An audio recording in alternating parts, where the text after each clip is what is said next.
necessarily mean that it's always fashion colors. It's just I get super creative with your hair coloring options. I do a lot behind the chair. I do wig coloring, hair extensions, hair cutting, event styling, a lot of freelance work on the Las Vegas Strip for events and venues. Las Vegas keeps me busy, but I am also a brand educator and an independent educator, and just always promoting myself and teaching social media classes as well. So when did you become interested in in cosmetology or hair? I mean, like a lot of us, it was when I was a little girl. I chopped off all my Barbie's hairs, and my mom bought me these really ugly Barbie wigs, and I was so sad. So I think that's how I've also been really interested in wig coloring and wig making as well.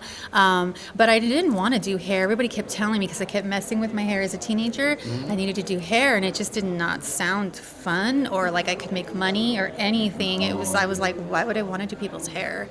And so was that people like getting into your head and making you feel that way, or was that like that's what you was thinking? That was my perception of the beauty industry. That you just stand in a salon and do whatever they want, and it's just boring. You know, you do roller sets or something. I just did not seem creative or artistic in any way, shape, or form. So I went to beauty school when I was 19, and I only got through the nail course. And I killed it. I killed it. I was so creative. Good for you. I was, Good for you. And then I quit, and life happened. I got back into it later on.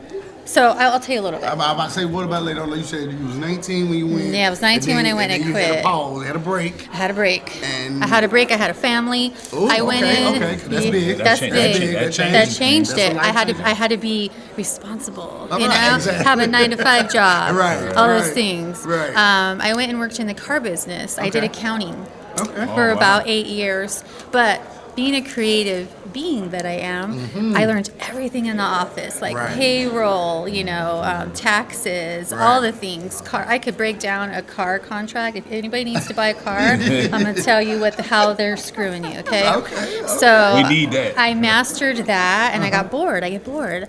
So I moved to Las Vegas, and my coworker told me that her husband worked at the prison, I grew up in an area of California where everyone, I don't know if a lot of people can relate to this, but I grew up in an area where we didn't have a lot of mentors, and a lot of parents were working and not being able to watch their children properly. So there was a lot of gang activity. I kind of grew up the same way. I kind of grew up a little like that myself. But go ahead. And our mentors were people like running the streets and going to prison. So my creative outlets, my artistic outlets have always been like a painter, an artist. Do you do poetry? I don't do poetry. I talk like a poet, though, don't I? Yeah, I do poetry. You're talking to a poet right now. Oh, but wow. that's a whole nother segment. But I ain't mean to get off track. But yes. No, it's okay. But it's about, to me, I love. It's about. I used to think that I was passionate about cutting hair. I thought I was passionate about teaching, and thought I was like I could tie my shoe better than you. I'm so passionate about what I do, but it's really about expressing. It really so is. I'm passionate about expression. Expressing, yes. Expression, that's all I'm passionate about. Just to sum it up, right? Yeah. So I ain't mean to cut you off. I just want to throw that in there. No. I just want to throw that No, in that's there. exactly where my life has led me to. My friend had told me at that time I was looking to change my career. And my daughters were about 12 and 13 at the time. And I was like, I think I want to go do hair again. It was always back there. I was like, is it time? Because I had a really good friend that was a hairstylist. And I just saw like how happy and they were. And it was just so cool. And so... And you creating. And you creating. Yeah. And you creating. So I flipped a coin because my friend's husband told me, look, the prison's hiring, they need women. And then I was like, or do I go to beauty school now? And I was like, who's going to watch my kids while at a crucial age? Who's going to watch them while I'm going to beauty school and working full time? I'm going to lose my kids, Because I remember how I grew up, And I remember who I grew up around, and I worked so hard to get out of that. So I flipped a coin. And the coin landed on applying for the prison. And I was like, there's just no way I'm going to get hired because of my background, first of all, the people I know, the ins and outs, you know. And my friend's husband was like, I promise you, they need women so bad. And I was like, okay, well, we'll just see. Where's it going to go? I've always been that way. All of a sudden, I'm hired. I'm wearing a green jumpsuit. I'm being trained at an academy how to shoot guns, how to work with prisoners. So I became a prison guard. So you're doing hair and knowing how to use the gun at the same time. Well, she started back. No, I haven't started back yet. She's getting so there. my inspiration. So I became a correctional officer. Now I know two sides of the law, right? Okay. And I really came in to really understand myself and really know that, like, this is not for me. I worked there for about 4 years. I met my husband there. He was another guard. Okay. And he's just as creative as me. Okay. And it was working at the prisons, at the women's and the men's, where I saw that there was men in there who taught themselves to be barbers. Yeah, that's right. They got time. Yeah. I saw men crocheting, you guys. Right. I saw women threading eyebrows. I saw all of this, like, just human skill, talent. Some of the creative people are in because the they have prison. time. Yeah. So it made me realize if we invest our time and we're out, Right. we have that opportunity. Yes, And we do. I saw all these people who that opportunity was taken from them, and I said, this career might be for some people, but it's not for me. Right. So that made a change, and you seen all that creativity, and they had the time, even though they were locked up. They had the time, but we also have the time, even though we out too. take advantage of our time that we have out. So you thought about the creativity. So I told my husband, I said, I want to do hair. And everyone was like, you're going to leave that paying job, that government job with that 401k, all that? Yeah. What is wrong with you? Everyone kind of scoffed at me, laughed at me. But I went back to beauty school and finished. And I never could have imagined in my wildest dreams all the possibilities that it has brought me. Okay. Tell us about some of those possibilities that it has brought you. Like what was you doing here today? What did you do here today? So today I was here to talk about social media. I have a new academy that I am teaching. It's called the Reimagine Stylist. Get on in there. Give everything. It's called the Reimagine Stylist. It is in Las Vegas. It is a 2-day course, hands-on. And my goal is to direct this. I was thinking, so I've worked in a salon. I've been an assistant. I've been a commissioned hairstylist, a booth renter. I moved on into my own suite, and now I'm about to open my own salon suites. Well, congratulations. Thank you. Thank you. So you're going to dive into salon suite space. Yes, Nice. that was the decision I made over owning a salon. I like the freedom that it gives people, and it actually encourages them to grow, and maybe it is their own salon that they want to create in the future. Right. So it is the place to do it. But what I realized with meeting a lot of other suite owners is that they didn't get opportunities, and also other hairstylists. If you're not in the right salon or if you haven't assisted, you have no guidance on what classes to take, Right. especially navigating through social media. Right. You're just taking the same class over and over again. You're like, I didn't get what I needed, you know? I think people are not really researching themselves. They just listen to what everything, like The hype. The internet just give you any and everything, feeding us everything. But you got to go and research yourself. So if it's really what you want to do. Yeah. If you want to be mediocre, okay, just keep doing what you do. I want to be great. I am great. Yeah. And so you got to act accordingly. You are great. You are acting accordingly. How long has it been? Like you said, you did it in 19, got the break. When did you get back in hair? And then how long has it been since you got back in? How long has it been? And then also, how long have you been an educator too? Okay. But hair first. That's a lot of questions. That's a lot. Sorry, I'm trying to do math. But you an accountant. You good. I know. You are good. But I had a thing, a tank You key. taking it back to accounting days. Had a little thing. Okay. Well, I was 19, so here's the deal. But you say you took the pause. I took a pause. So at 36, you guys. Okay. So we got students that are older in our classes too. You get what I'm saying? Yeah. So I'm glad that you said 36 because we don't want them to feel like it's too late. It is not too late. I And promise it's you. creativity. But okay. 36. No, I thought And then we're that. going to come back to some barber school questions. Okay. Okay. A hair school question. No, I honestly thought like I had all those doubts too. Like I'm older.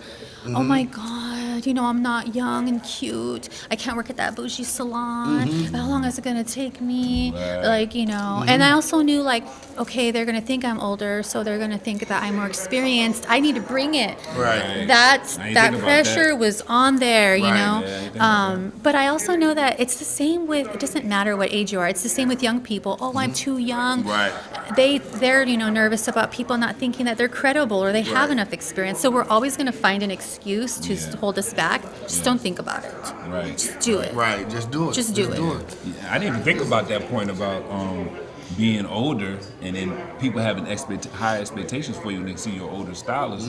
They assume that that you're seasoned right away. You gotta catch up. You gotta catch up. Yeah. No. So I assisted in my 30s. Like I'm gonna tell you, it was humbling. Like I went from a good government high-paying job Right. to So you got to start at to the some bottom. assistant wages. Yeah, you got to start at the bottom. If you're really about something, you're gonna have to start at the bottom. And I stood there next to women that were like my age, getting their hair done, had their whole lives like established Yeah, already. probably already had a family Yes, and had everything, married. money, and, the Range Rover, the I know bag, all the things. That's what I call negative energy. That was all day in your mind to try to get you to hinder yourself from doing what you really I didn't wanna listen do. to You it. didn't listen? That's There- right. There we go. I didn't listen to it. Here I we just go. did it. I had goals.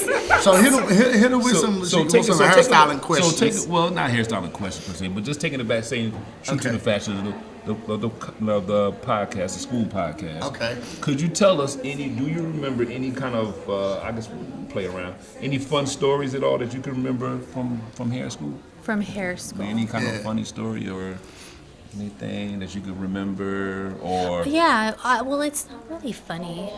And what's the fun- It's not really funny, but I'll share it. In hair school, it was. I'm not gonna lie, and I feel like it's hard for everybody. It is an extension for a lot of people right after high school, transitioning, right? But also, no matter what age you are, I was a lot older, so all of a sudden I was like. I was fresh out of prison, you guys. That environment. prison, yeah. Fresh out of prison where I can't talk to nobody, Right, because they're going to read me wrong or Right. take advantage of me, to where I had to completely open up Right. and flourish and talk to people. And everyone's a different age and we just don't know what's going on. And I had to stop and realize we're all starting from somewhere. And I just went for it. And that's where I really worked on my relationship and talking talking to to personal people. skills. Yeah. Because on another note, I was able to talk to all these inmates, but I was managing and directing them, and I was talking to them not in a negative way, because that's just not me. Obviously, you guys know that. You could tell. You could tell. I wasn't Okay. negative. You Okay. I hope he wasn't. was nice to you. I was nice. Okay. Nice. I was nice. We're all humans. We all mess up. Right, we all miss. Yeah, but no, I had to learn to trust people, and I had a lot of inner work to do. And so that's what I learned, honestly, in beauty school. Yeah, that's interesting because it is a lot of That's funny you point that out because we all have different backgrounds when we come to school. So it's just like it's like a melting pot. I call it. It is. In high school, Okay, so you got another question over there? Hit another one. Another question over there? Since we're sticking to the, let's see. I got one. Go ahead. What was one of your proudest or finest and proudest moments as a hairstylist been thus far? My proudest. So I had talked about this on stage today. I got an email from a TV producer to audition for a hair styling competition beauty show. Okay. Oh, wow. And I sent in the audition. And Are you allowed to talk about what it was and who you sent it to? Oh yeah, it was called American Beauty Star. Okay. It was aired in 2017 on Lifetime. Okay. And the host, the host was Adriana Lima, the supermodel. Okay. There was lots of other people on there, but I don't even know where to start with that, you guys. It was amazing. But I got I got hired. I guess that's what you call it, Right, right? right, right. Yeah, and got to spend 2.5 weeks in LA filming every day. And On this their bill, everything Yeah. paid for. Ooh. on theirs, yeah. Ooh. It was an amazing experience, and it taught me so much how to work with like, TV and makeup and hair, Right. and like being on set, which I already was doing in Las Vegas, Right. like on the strip for shows. So everything has like built me to the next step. I went on the show. I had nothing to lose. It was a reality show, so it was like, are they going to paint you in a negative? Right, But right. not unless you give them the drama to do it. Exactly. Exactly. You got to do what you got to do. You set yourself up. Yeah, so that being on TV and for my family in Mexico and my mom to see me. My mom's from South Carolina, like a little country town in South Carolina. so you you- guys. I know she was Are proud. you From from- prison are you to on from- TV, ain't that something? Right. Are you from the country, South Carolina? I'm not. I was born in California, but my mom is. Oh, okay, So I was okay. raised by a country woman. Okay, okay. So you're not a cook then. She knows how to cook. Oh. Said she know how to cook. Okay, okay. This is I- Threw you on the bus. Okay. She didn't come on here to get thrown on the bus. She knows how to cook. I've just been I know real. how to cook Mexican dishes. Okay, as long as you can cook. Yeah, yeah. All right, so this is one of the last questions we're gonna have for you. And then be pop quiz. Too. And look, right now today, what would you tell your younger self as a student in school? What would you tell yourself then, now? Well, now, then, did I say Then, right? something like that. something No, we like, get it. Oh, like my 19-year-old self? yeah, like right now. What advice? Your hair school, what your advice? hair school self. Your hair school self, when you was in school, what hair advice, what advice, not hair advice, just advice, period, would you tell yourself, your younger self, when you was in high school? I would tell myself to learn everything that you want to learn. Don't let someone tell you that you need to specialize in one thing. Eventually, you'll want to specialize in something, but you're not going to know what that is unless you try other things. Be interested, always be curious, and just know that your path is your own path. Nobody's going to be able to tell you how to get there, what to do. Right. You're gonna have to find that. Right. But there's so much out there. Yeah. There's so much out there, so many resources. So just study, study, study. Oh, hey, Y'all hear that? Y'all students, y'all hear that? That was all. I totally agree. And can you give them your handle where they can follow you at, where they can find you at? Give them your handles at all that you have: Facebook, Instagram, Yeah. Twitter. So I got a Give them all question. that. I got a Oh, question. okay. Maestro. Think we should hit it with the spinner? We should do spin the wheel one What time? is spin the wheel? Spin This is the a wheel. new game we added to the podcast. It's called a chopping it up. But so the little spinner, you do the spin, and that's a question that you ask.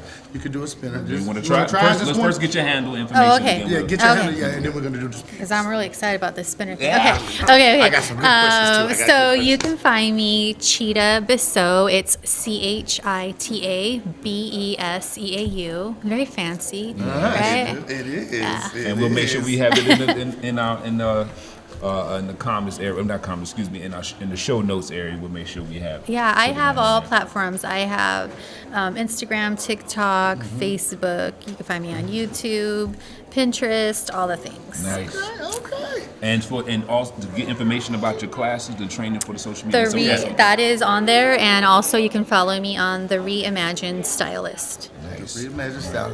Awesome. All right, All right. so So we're here's- going to introduce let's Mr. see. Maestro's his game he want to introduce my here. my little game. Here's this question. So just go ahead and Does it make noises? Yep. Oh, yeah. Okay. The story about the Now gnat. make sure you explain what you. I got it. So I got the story about the gnat, right? Old guy told me one time. It was a gnat in a jar, right? The top was on. And the gnat. Don't want it to. Oh, Oh. on jump. Okay, the gnat kept trying to jump and kept hitting his head on the top. Kept on jumping, hitting his head on the top. Then one time he just stopped. Then one day the guy unscrewed the top, but the gnat was free. But he was so hurt about getting his head hit every time he jumped, he didn't want to jump anymore. Yeah. So, but he was free. It was open. So, what do you think the moral of that story is? In your own words. In your own words. In my own words. He was free. But he just got tired of bumping his head and didn't want to. He didn't want to jump anymore. I mean, I feel like he had the persistence to keep going, but he just, when he finally realized and he stopped and thought about, wait, what's working and what's not working, and he kind of played dead. Okay. Then he saved his energy to fake him out, and then they were like, hey, he's not moving anymore because they kept seeing him move. And then they opened it, and he was free, but he didn't like save his energy for that moment. He didn't save his energy for You that know, moment. and what he needed to do is to stop and reassess the situation after the first 2 head bumps. Wow. You know what? You answered it so different than so many people. People don't think about it that way, but that's a really he should have played dead for a little while, you know? I like that. I like that. Wow. That was great. That was great. All right, That was great. Wow, You blew me away. You're the first to play You the blew me game away. and the first to blow our minds. To blow our minds with it, you know? Do you have any last little bit you want to say anything to anybody who's watching and any students, followers? Yeah, students, business owners, Anything people you that's wanna- trying to start their business, people that's trying to teach. Or Well, you Anything you guys, wanna say? Advice? you guys have like, this is a barber college, right? Yes, Well, Students. hair only has one color. yes, that green. Yes. So we yes. do it all. So it's- I have like, I don't pay attention to the things that people put out there, like barbers and cosmetologists Exactly. are Right, different and all this stuff. Right. I actually reached out to some really cool barbers in Vegas, and they're like some of my really good friends, and I collaborated with them. And as I collaborated them, which what I mean is like they did the haircuts and I did some really cool hair art on their color, color on their haircuts. Right. And I read the room and I also learned techniques. That was me getting some education right there, Right. one-on-one, Okay. and they got some education one-on-one for me. Right. Because barbers usually aren't dabbling into color, but now it's being requested a lot, Yeah, you know? yeah. And so being able to teach that to barbers and to collaborate is huge. And I feel like more barbers and cosmetologists should do that. Should get it. Barbers need that niche. Yes. It's big, Yes. I'm telling Yes. you. Y'all listen. We try to tell y'all. big. We try to tell you. You know, now they can shave a little bit now too in North Carolina. Yeah. I don't know the rules in Las Vegas, but now I think in women, the cosmetologists can use the razor. Oh, that's really cool. Yeah. Yeah. But All right. well, thank you this so was much. awesome. Thank you so much. Thank you we for live out having here me. at the Texture Hair Show in Raleigh, North Carolina, the Hilton Garden, the Hilton Hotel. That's right, the Hilton, right? With Yeah. Dominique in the building. Yeah. Dominique in the In building. the building, yeah. And so we thank you so much for taking time and hanging out with us. Thank So you for we having hope we could me. build from this. Yes. Hope it's not just here. So Right. all right. And Well, thank you so much. Thank so you. on that note, I'm William Thank Graham, you. Big Fundamentals.